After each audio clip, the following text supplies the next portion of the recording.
Spain versus কেকাব্বে খেলেছিল। খেলাটি 1-1 খেলা ড্র হয়।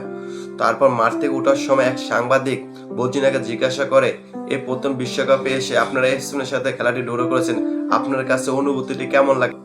তখন বর্জিনা প্রশ্ন উত্তর দিল, প্রথম বিশ্বকাপে এসে আমরা স্পেনের সাথে ড্র করেছি, এটা আমার কাছে খুব ভালো লাগে, কিন্তু বিষয় একটি হলো আমার কাছে আরো ভালো লাগতো যদি আমার মা এবার বিশ্বকাপে এসে খেলা দেখতে পারতো, তাহলে আমার কাছে আরো বেশি ভালো লাগতো। তখন সাংবাদিক প্রশ্ন করে, আপনার মা কেন খেলা দেখতে আসতে পারেনি?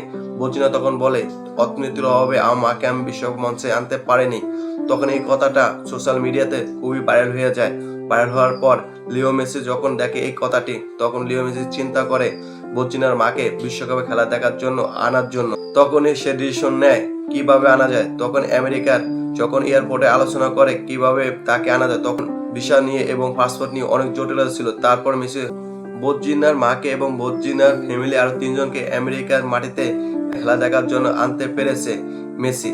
এবং বোঝা যায় মেসি কত মানবতার ফেরিওয়ালা এবং কত ভালো মনের মানুষ। একজন বিশ্বকাপে একজন এরকম ভালো মানুষ এবং বিশ্বমানের মানুষ পাওয়াটা সো টাফ।